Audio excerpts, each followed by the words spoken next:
প্রিয় দর্শক, কালের কণ্ঠ সংবাদে স্বাগত। সাথে আছি আমি অপর্ণা আহমেদ বর্ষা। জাতিসংঘের সাধারণ অধিবেশনে অংশগ্রহণ করে নতুন সরকারের পাশে থাকার বৈশ্বিক প্রতিশ্রুতি নিয়ে দেশে ফিরেছেন অন্তর্বর্তী সরকারের প্রধান উপদেষ্টা ডক্টর মোহাম্মদ ইউনূস। প্রধান উপদেষ্টার এই সফর ছিল বিশেষ গুরুত্ববহ। সফরে বিভিন্ন দেশ ও আন্তর্জাতিক সংস্থার প্রধানদের সঙ্গে বৈঠক করেছেন প্রধান উপদেষ্টা, তুলে ধরেছেন বাংলাদেশের বর্তমান অবস্থা। বিস্তারিত জানাচ্ছেন ময়ূক ইসলাম। বাংলাদেশের সরকার প্রধান হিসেবে প্রথমবারের মতো জাতিসংঘের সাধারণ পরিষদের অধিবেশনে অংশ নিয়ে নতুন সরকারের পাশে থাকার বৈশ্বিক প্রতিশ্রুতি নিয়ে দেশে ফিরেছেন নোবেল বিজয়ী অর্থনীতিবিদ ও অন্তর্বর্তী সরকারের প্রধান উপদেষ্টা ডক্টর মোহাম্মদ ইউনূস। সফরে বিভিন্ন দেশ ও আন্তর্জাতিক সংস্থার প্রধানদের সঙ্গে বৈঠক করেন প্রধান উপদেষ্টা। সাধারণ অধিবেশনে বাংলাদেশের পরিবর্তিত পরিস্থিতিও তুলে ধরেছেন তিনি। সংস্কার কার্যক্রমের জন্য উন্নয়ন সহযোগীদের কাছ থেকে পেয়েছেন ঋণ সহায়তার অঙ্গীকার, মিত্র দেশগুলোর কাছ থেকে পেয়েছেন বাণিজ্য উন্নয়নের আশ্বাস। যুক্তরাষ্ট্র সফরকালে ডক্টর ইউনূস সাক্ষাৎ করেন বিশ্বব্যাংকের প্রেসিডেন্ট অজয় বাঙ্গার সঙ্গে। জাতিসংঘ সাধারণ পরিষদের সাইডলাইনে এই বৈঠকে অন্তর্বর্তী সরকারের নেওয়া সংস্কারমূলক কাজের জন্য বিশ্বব্যাংক অধ্যাপক ইউনূসের সরকারকে $3.5 বিলিয়ন ঋণ সহায়তা দেবে এ আশ্বাস দেন বাঙ্গা।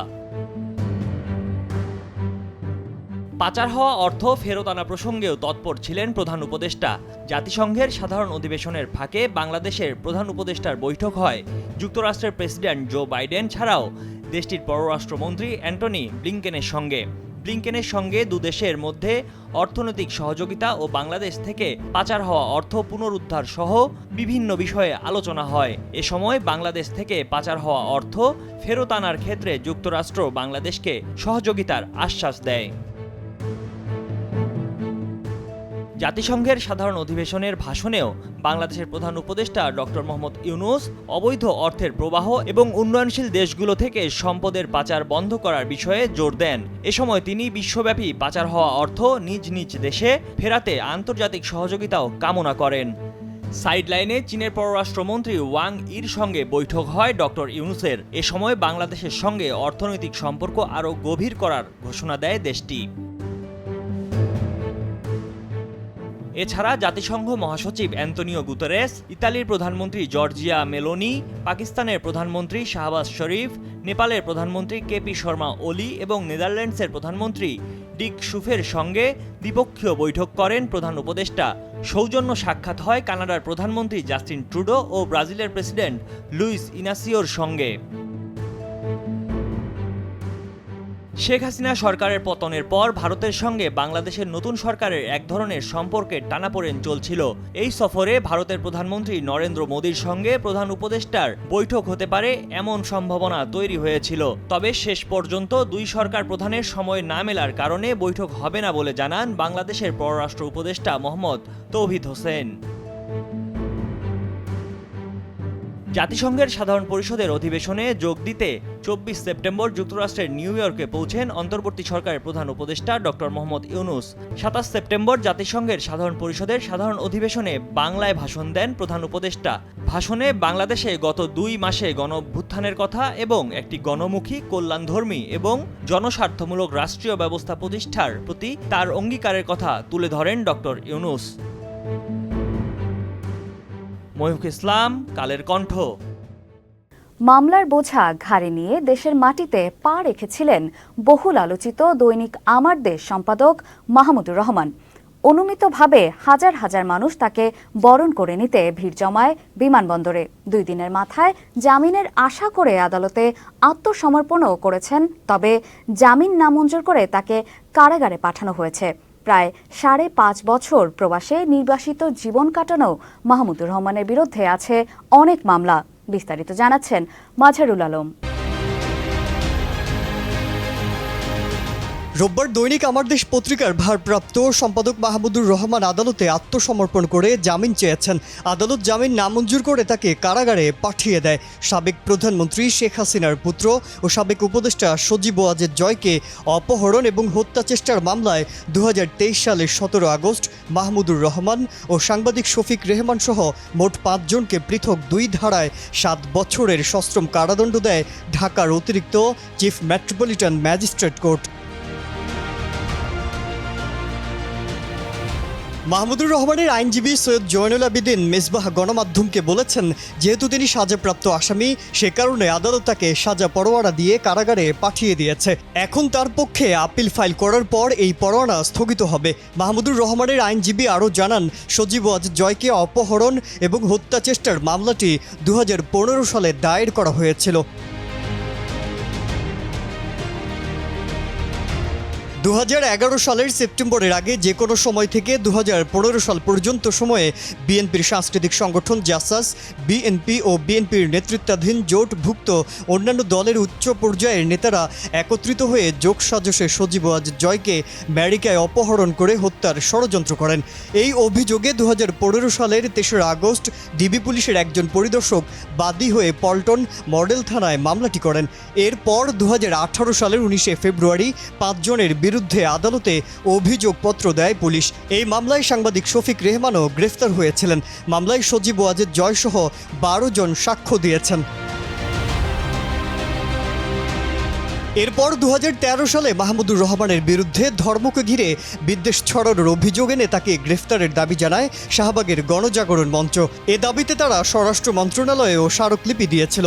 ওই বছরের 11 এপ্রিল তাকে ঢাকার কারওয়ানবাজারে দৈনিক আমার দেশ কার্যালয় থেকে আটক করা হয়। সে সময় বিচারপতির কথোপকথন ফাঁস ছাড়াও হরতালের সময় গাড়ি পোড়ানো ও ভাঙচুরের সঙ্গে জড়িত থাকার 2টি মামলাতেও মাহমুদুর রহমানকে গ্রেফতার দেখানো হয়েছিল।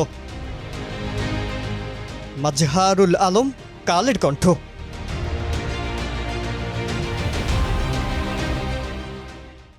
নিজের সংসদীয় এলাকা শ্রীপুর উপজেলা সহ গাজীপুর সদর উপজেলার মির্জাপুর, ভাওয়ালগড়, পিরুজালি ইউনিয়নকে বানিয়ে ফেলেছিলেন টাকা আয়ের কারখানা। গাজীপুরে পোশাক কারখানা জুট ব্যবসায় একচ্ছত্র নিয়ন্ত্রণ, কারখানায় করেছেন যথেচ্ছ চাঁদাবাজি, কাগজে কলমে প্রকল্প দেখিয়ে কোটি কোটি টাকা আত্মসাৎ সহ নানা অভিযোগ গাজীপুর 3 আসন থেকে সংসদ সদস্য সবুজের বিরুদ্ধে। বিস্তারিত থাকছে প্রতিবেদনে।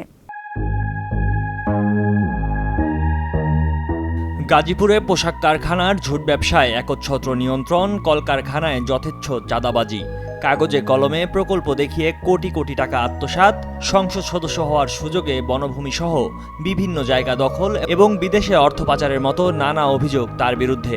তিনি গাজীপুর 3 আসন থেকে সংসদ সদস্য হয়েছিলেন। তিনি জেলা আওয়ামী লীগের সাধারণ সম্পাদক। নাম মোহাম্মদ ইকবাল হোসেন সবুজ। শেখ হাসিনা হীরার টুকরো যতবার ঘষা দিবে তার প্রজ্বলন, তার উত্তপ্ত শিখা তারও প্রজ্বলিত হবে। মাননীয় স্পিকার, নিজের সংসদীয় এলাকা তথা শ্রীপুর উপজেলা সহ গাজীপুর সদর উপজেলার মির্জাপুর, ভাওয়ালগড় ও পিরুজালি ইউনিয়নকে সবুজ বানিয়ে ফেলেন টাকা আয়ের কারখানা। রাজধানী ঢাকাসহ গাজীপুর শহরে সবুজের স্ত্রী নিগার সুলতানা ঝুমার রয়েছে একাধিক ফ্ল্যাট। ছোট ভাই সাখাওয়াত হোসেনও সাবেক এমপির প্রভাব খাটিয়ে বিপুল টাকার মালিক বনেছেন। স্থানীয় বাসিন্দাদের ভাষ্য, সংসদ সদস্য নির্বাচিত হওয়ার পর শ্রীপুর উপজেলা সহ গাজীপুর সদর উপজেলার মির্জাপুর, ভাওয়ালগড় ও পিরুজালি ইউনিয়নের সব কারখানার ঝুট ব্যবসার একচ্ছত্র নিয়ন্ত্রণ নেন সবুজ। কোনো কারখানার মালিক তাকে ঝুটের ব্যবসা দিতে রাজি না হলে ক্যাডার বাহিনী ওই কারখানার পণ্য বা তৈরি পোশাক ভর্তি গাড়ি ছিনিয়ে নিত। স্থানীয় মানুষজন জানায়, এই নির্বাচনী এলাকায় প্রতিটি কারখানা থেকে ঝুট বিক্রি করতেন সবুজের মনোনীত ব্যক্তি। ওই ব্যক্তিকে কোনো কারখানার মালিক ঝুটের ব্যবসা না দিলে ওই কারখানা থেকে ঝুট বের করা যেত না। গাজীপুর ও শ্রীপুরে ছোট বড় প্রায় 550 কারখানায় ছিল সবুজের একচ্ছত্র ঝুট ব্যবসা। প্রতি মাসে প্রতিটি কারখানা থেকে সর্বনিম্ন 2 লাখ থেকে 20 লাখ টাকার ঝুটের পণ্য বের হয়। কারখানা সংশ্লিষ্ট কয়েকজন জানান, সেই হিসেবে সব খরচ বাদে প্রতি মাসে ঝুট ব্যবসা থেকেই সবুজের আয় হতো 11 কোটি টাকা। তিনি সংসদ সদস্য থাকাকালে 5 বছরে ঝুটের ব্যবসা থেকে কামিয়েছেন 660 কোটি টাকা। এদিকে বানার নদটির শ্রীপুর অংশে বালু ইজারা দেওয়া না হলেও সবুজ সংসদ সদস্য হওয়ার পর থেকে তার মনোনীত ব্যক্তিরা বালু উত্তোলন শুরু করেন। বালু ব্যবসার সঙ্গে জড়িত একজন জানান, প্রতি মাসে সবুজকে দেওয়া হতো 5 লাখ টাকা। সবুজের খুব কাছের কয়েকজন নাম প্রকাশ না করার শর্তে জানান, বর্তমানে অন্তত 1000 কোটি টাকার মালিক সবুজ। তবে কালের কণ্ঠের অনুসন্ধানে দেশে তার তেমন কোনো সম্পদের খোঁজ মেলেনি। ওই টাকা পাচার করেছেন দেশের বাইরে। 2018 সালে সবুজের স্ত্রী নিগার সুলতানা ঝুমা ছিলেন গৃহিণী। তখন তার কাছে নগদ টাকা ছিল না। সবুজ এমপি হওয়ার পর 5 বছরে তার স্ত্রীর সম্পদ বহুগুণ বেড়ে যায়। বনে যান ব্যবসায়ী। নির্বাচনী হলফনামার তথ্য অনুযায়ী ব্যবসা খাতে 2023 সালে তার স্ত্রীর আয় দেখিয়েছেন 11,50,000 টাকা এবং ব্যাংক সুদ পেয়েছেন 45,000 টাকা। হাতে নগদ টাকা 50,20,000 টাকা এবং ব্যাংকে জমা 10,81,000 টাকা। স্বর্ণ বেড়ে দাঁড়িয়েছে 200 ভরি।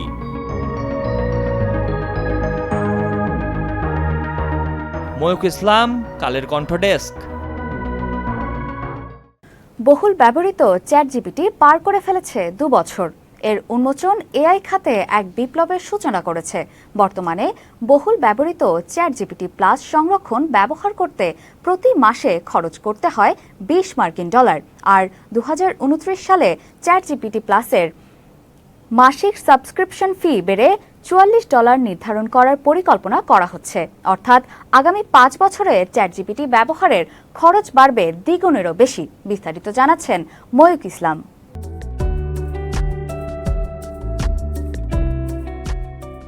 বর্তমানে বহুল ব্যবহৃত চ্যাটজিপিটি প্লাস সংস্করণ ব্যবহার করতে প্রতি মাসে খরচ করতে হয় $20। চলতি বছরের শেষ নাগাদ এই ফি বাড়িয়ে $22 করবে এর মালিক কোম্পানি ওপেন এআই। আর 2029 সালে চ্যাটজিপিটি প্লাসের মাসিক সাবস্ক্রিপশন ফি বেড়ে $44 নির্ধারণ করার পরিকল্পনাও করা হয়েছে। অর্থাৎ আগামী 5 বছরে চ্যাটজিপিটি ব্যবহারের খরচ বাড়বে দ্বিগুণেরও বেশি। ওপেন এআই এর আভ্যন্তরীণ নথির বরাত দিয়ে এমনটাই জানিয়েছে দ্য নিউ ইয়র্ক টাইমস।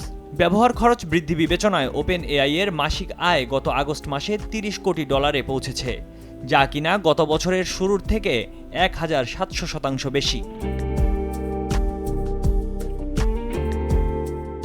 এদিকে চ্যাটজিপিটির ব্যবহারকারীর সংখ্যা গত 1 বছরে দ্বিগুণ বেড়েছে বলে জানিয়েছে প্রযুক্তি প্রতিষ্ঠান ওপেন এআই। প্রযুক্তি প্রতিষ্ঠানটি গত মাসে জানায়, প্রতি সপ্তাহে 200 মিলিয়নের বেশি ব্যবহারকারী চ্যাটজিপিটি ব্যবহার করছেন। জেনারেটিভ এআই চ্যাটবটের মধ্যে বর্তমানে চ্যাটজিপিটির অবস্থান শীর্ষে থাকলেও এই ক্ষেত্রটি খুবই প্রতিযোগিতামূলক। অন্যান্য বড় প্রযুক্তি কোম্পানিও তাদের নিজস্ব চ্যাটবটকে নিয়মিত আপডেট দিয়ে বাজারের শীর্ষ অবস্থান পেতে চেষ্টা চালিয়ে যাচ্ছে। ওপেন এআই জানায়, ফরচুন ম্যাগাজিন থেকে প্রকাশিত শীর্ষ 500 মার্কিন প্রতিষ্ঠানের তালিকার অন্তর্ভুক্ত 92% প্রতিষ্ঠান বর্তমানে চ্যাটজিপিটি ব্যবহার করছে। জিপিটি 4.0 বাজারে আসার পর প্রতিষ্ঠানটির স্বয়ংক্রিয় অ্যাপ্লিকেশন প্রোগ্রাম ইন্টারফেস ব্যবহার দ্বিগুণ বৃদ্ধি পেয়েছে।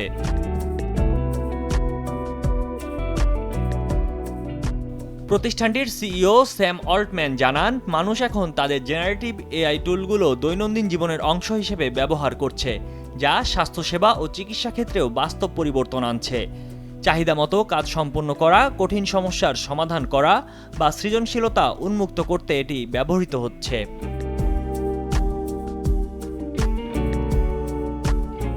ওপেন এআইকে বর্তমানে মাইক্রোসফট, গুগল এবং মেটার মতো বড় বড় প্রযুক্তি কোম্পানির সাথে প্রতিযোগিতা করতে হচ্ছে। সবগুলো প্রতিষ্ঠানই গ্রাহক ও ব্যবহারকারীদের কাছে নিজেদের চ্যাটবটগুলো জনপ্রিয় করতে আগ্রহী।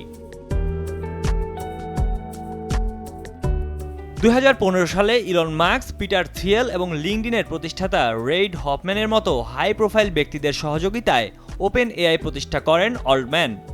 পরবর্তীতে মাত্র 38 বছর বয়সী এই প্রযুক্তিবিদের হাত ধরেই কোম্পানিটি শক্তিশালী আর্টিফিশিয়াল জেনারেল ইন্টেলিজেন্স সিস্টেম তৈরি করে। ময়ূক ইসলাম, কালের কণ্ঠ।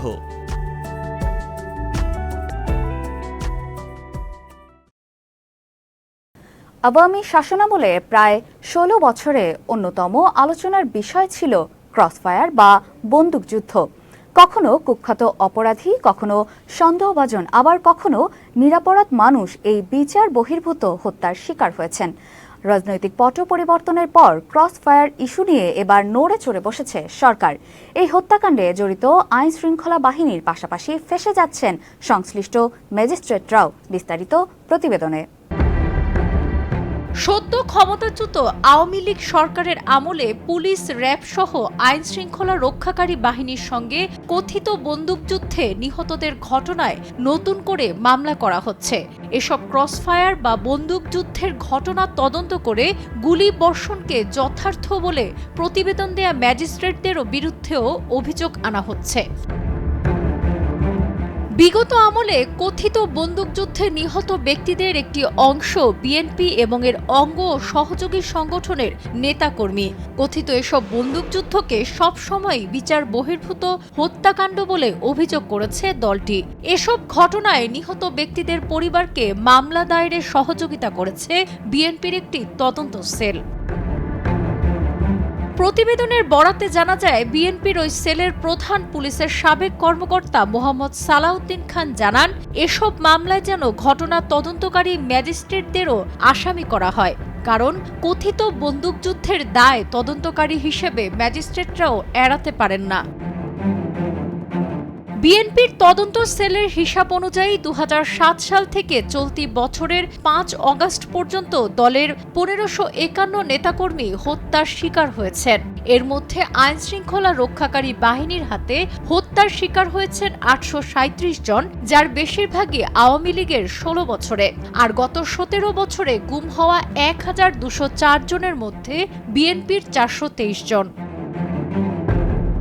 মানবাধিকার কর্মীরা বলছেন, বাহিনীগুলোর পক্ষ থেকে বন্দুকযুদ্ধের ঘটনা তদন্তের কথা বলা হলেও সেসব তদন্তের প্রতিবেদন কখনোই প্রকাশ্যে আসেনি। তদন্তের ভার অনেক সময় সংশ্লিষ্ট সংস্থার কাছে থাকায় আসল চিত্রও জানা যায়নি। ফলে বিচার বহির্ভূত হত্যাকাণ্ড নিয়ে উদ্বেগ থেকেই গেছে। দেশের প্রচলিত আইন অনুসারে গুলিবর্ষণের যে কোনো ঘটনা নির্বাহী বিভাগের তদন্ত করার বাধ্যবাধকতা রয়েছে। এ কারণে প্রতিটি বন্দুকযুদ্ধের ঘটনার তদন্ত হয় জেলা ম্যাজিস্ট্রেটের তত্ত্বাবধানে। তদন্তে যদি প্রমাণিত হয় বন্দুকযুদ্ধের নামে কোনো নিরীহ মানুষকে হত্যা করা হয়েছে, তাহলে আইন শৃঙ্খলা রক্ষাকারী বাহিনীর সংশ্লিষ্ট কর্মকর্তার বিরুদ্ধে ব্যবস্থা নেওয়ার সুপারিশ করতে পারেন ম্যাজিস্ট্রেট। সাবরিনা কাজী, কালের কণ্ঠ। কালের কণ্ঠের সর্বশেষ সংবাদ পড়তে ভিজিট করুন www.kalerkontho.com। ফেসবুকের সংবাদের ভিডিও ও অনুষ্ঠান দেখতে ভিজিট করুন facebook.com/kalerkontho এবং facebook.com/kalerkontho ডিজিটালে। আর ইউটিউবে সব ভিডিও স্টোরি দেখুন আমাদের ইউটিউব চ্যানেল কালের কণ্ঠ এবং কালের কণ্ঠ ডিজিটালে। সাথে থাকার জন্য ধন্যবাদ।